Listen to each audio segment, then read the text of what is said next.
Hey y'all, welcome back to Kisha's Crumbs. Today we are going to take a look at these good old great northern white beans, honey. I love white beans because they are like a blank canvas and you can paint that thing with whatever flavors you want. Here we go. So at this point, I have actually washed and soaked my beans overnight. Okay. I love how quickly these beans cooked up in comparison to other beans. White beans really cook up quite quickly. I have this beautiful smoked turkey wing. When I tell y'all, it was the perfect size. It had a beautiful smoke on it. As you will notice, I normally don't use cured meats that much because they come with a lot of salt, a lot of added sodium. But I really wanted a smoky flavor for these white beans. I have my green onion. I have just a few pieces of sausage because my friend wanted smoked sausage, but I'm going to flavor the pot with that bacon and a whole head of garlic. Of course, our liquid is going to be the chicken stock. Our salt is always pink Himalayan, and then we're going to go in with some simple black pepper and a few bay leaves. Bay leaves you always need for your beans. At this point, I have cut up all of our vegetable aromatics, baby. And I am going in with this Magnalite pot, and we are just going to sear this bacon. Normally, you will see me start with a little bit of oil in the pot, but when I'm using bacon, most times I'll just start with a dry pot, and you're going to see in a few minutes that the bacon will stick a little bit when you fry it, but there's no worry with that because number one, you're not trying to make pretty whole bacon. It's all going to cook up and render in the pot of beans anyway.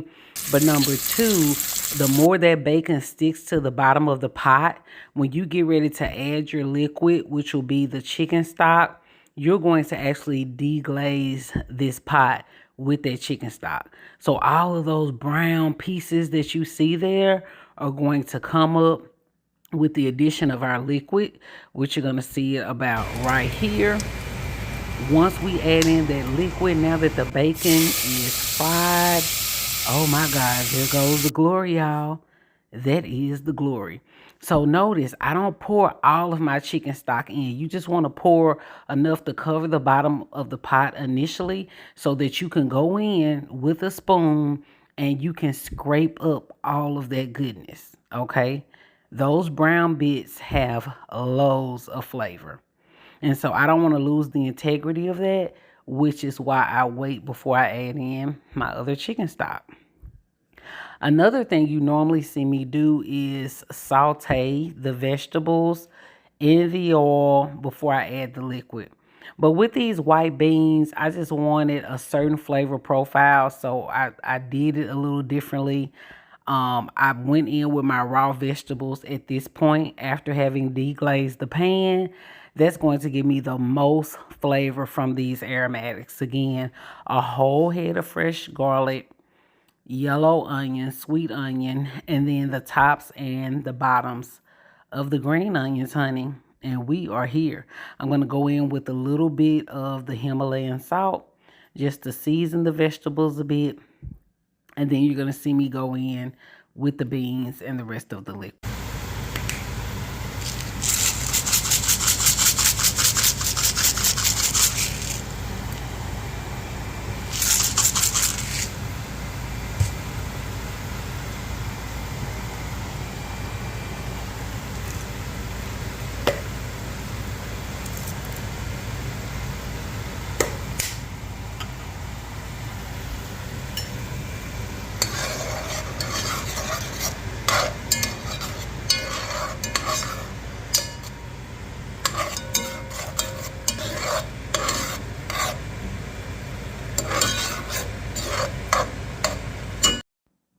Now remember, we normally use wooden spoons, but I'm not at home. I didn't have access to a wooden spoon, so I'm using what I have available to me. Either way, it's important that you get them brown bits up, honey. I've put the bay leaves in there. I could have added them after all of the liquid has been incorporated, but I figure why not?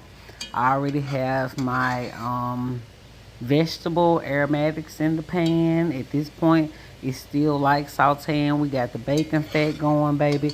You see, this is after I have added the chicken broth, and that chicken broth has already condensed down to this beautiful, oh my God, this beautiful pot of vegetable aromatics, the fried bacon, the chicken broth is condensed down to nearly nothing.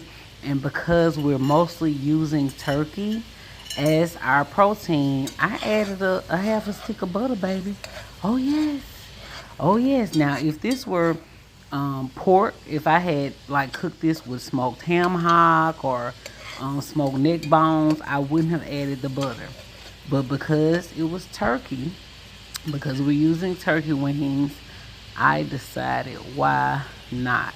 The flavor profile I'm going for is a delicious deep smoked flavor that has the sweetness of the onion and that is full of garlic, which is why I used a whole head of fresh garlic.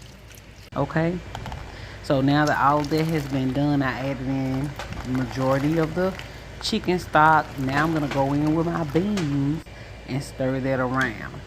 I didn't want to add too much liquid because it would have been too much trouble to try to remove some of the liquid. I still have a little bit of chicken broth left, but I'm gonna go in with my meat. You see the turkey wings, all I did was cut it right at the joint. I disconnected the drum from the flat. That half a stick of butter is in there, all your aromatics, the bacon fat, baby, we got it going on. I've stirred it up, and at this point I'll determine whether I need a little more chicken broth, in which I just add a tad bit more. So I only had 2 cartons. I would say I used about a carton and 3/4, because even after this addition, now I'm going in with the black pepper. But even after that second addition of chicken broth, I still had about a fourth of that carton left, which is what I used for the steak that I did in the oven. Now that is down home sausage. Like I said, she wanted sausage. As you can see, I've sliced it up pretty thick. I'm just adding enough sausage to show that it's in there, but I did not want this pot of beans to taste like pork. I wanted it to taste like poultry. I wanted a flavor profile of garlic, poultry, and smoke, which is what we got. Now here's the steak. This is the whole steak that I had, and instead of using flour, I just kind of seasoned it with ubi KG, and then I dusted it with cornstarch. Cornstarch is all I could find in her pantry. I browned it on both sides, put the rest of that 1/4 of a carton of chicken stock at the bottom of that roasting pan, baby, stuck it in the oven for about 45 minutes, tender as mother's love. The beans, you can see, this is about after an hour and a half, nearly 2 hours of cook time. Well, I wanted to go in and stir, see how tender my beans were, check how tender the meat is, the turkey wings. I don't want all of my meat to disintegrate away from the bone, because I don't want a pot full of meat mixed with the beans. I want my beans to stay separate. I want my meat to stay on the bone, baby. So when I put it in the bowl or I put it on the plate, I can make a choice and I can pick and choose a spoonful of beans versus a forkful of meat. That's just me. So I don't like to cook my meat until it completely falls off the bone. Tender enough to easily pull away, yes. Falling off, no. So at this point, you can see those few big chunks of sausage I have added in that is down home. Now at this point, you can see that most of the liquid has either rendered away, or the creaminess and the broth from the beans have mixed in and thickened our pot liquor. Y'all, this pot of beans was to die for. I swear to you. And again, I cooked them for my friend. I wanted to show them how much love and appreciation I had for them, providing a place of safety, warmth, and just relaxation during this winter storm when I couldn't make it home to Texas as I was attempting to do. And my heart was in this pot. It's just that simple. My heart was in this pot. As always, I saved a couple of onion, green onion and yellow onion, to add in at the very end, so that as you eat the beans, you will have the integrity of the vegetable. It has a bite to it, and you can taste it. You can taste the freshness of the onion. You can taste the freshness of the green onion. So it's almost like when you're eating fried fish, how a lot of people like to have fresh onion on the side, just that crunch and that burst of freshness. That's what I like in my beans and my greens. And that's why a lot of times I will save just a few to add in at the end. And there's the spoonful right there. Y'all, it's delicious. It really is. So now I have browned the steak off completely, and I'm just, the rest of the onion I had remaining, I'm going to put that in there. As you can see, keep in mind I didn't use any bell pepper. I did not want the flavor of bell pepper in the beans. I wanted the garlic and the poultry flavor to be very forward. So I didn't want to dilute that with the flavor of bell pepper. So this is green onion, sweet yellow onion, and garlic that's going on top of this steak.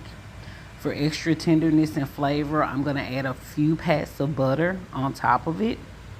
And then I'm going to take the 1/4 carton of that chicken stock that I had left, pour it in the bottom of the pan. When you're doing this type of cooking application to your steak, as you can see, it's not too thick. You want to do this application to a piece of steak that is, one, not cut too thick, right? Because it needs to get tender in this thin roasting pan.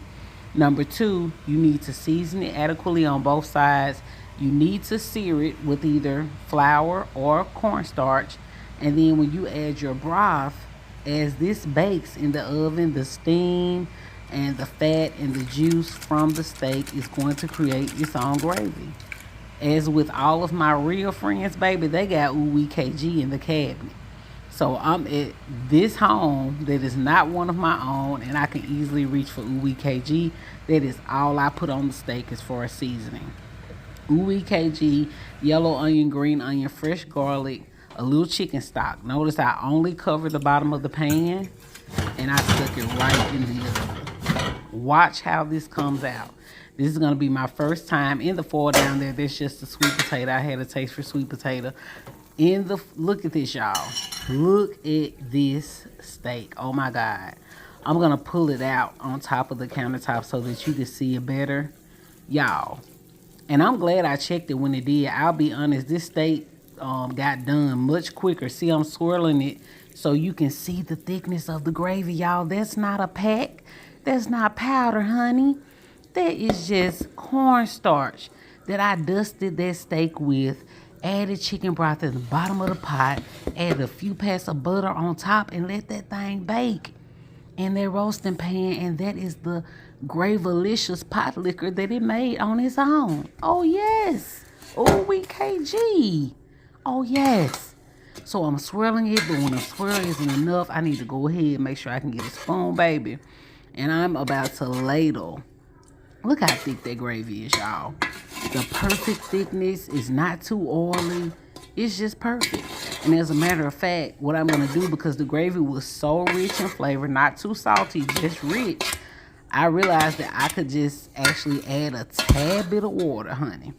A tad bit of water to the bottom of this roasting pan and stir it in, mix it in with the same spoon into the gravy to give myself a little more gravy, because this pot was still hot.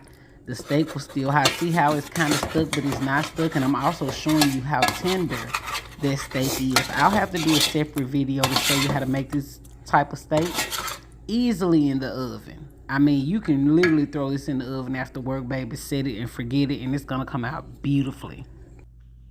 But that's, again, you need to know that your vegetables are seasoning. Look how beautiful that is. Oh, my God.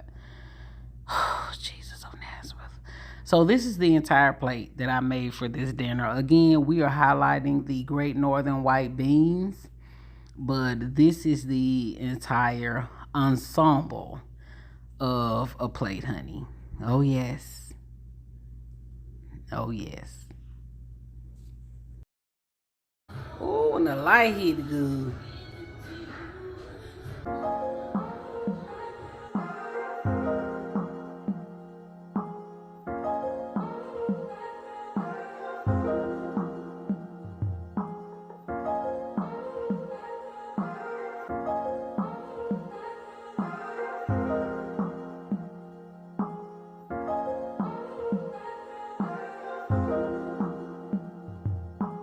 Joe made this beat. Kisha's Crumbs, the channel you wanna see. We got the sweet and the savory, which one you wanna eat? Got some chicken and ribs, that's a movie KG. That season of homemade, man, it put you on your feet. Make you laugh and shout, not talking to a degree. Got a variety of food that I know you like to eat. If you wanna try it for yourself, hope you come and see. You can even come and get it, all we do is delivery. Kisha's Crumbs, we just wanna be the best at this. We just make our food with effectiveness and elegance. Kisha's Crumbs, we just wanna be the best at this. We just make our food with effectiveness and elegance. Yeah.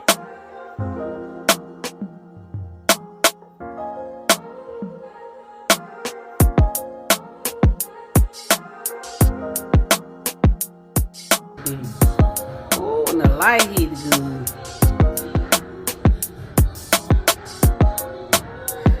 I don't even eat sweet potato like that, but I'm finna eat this damn sweet potato.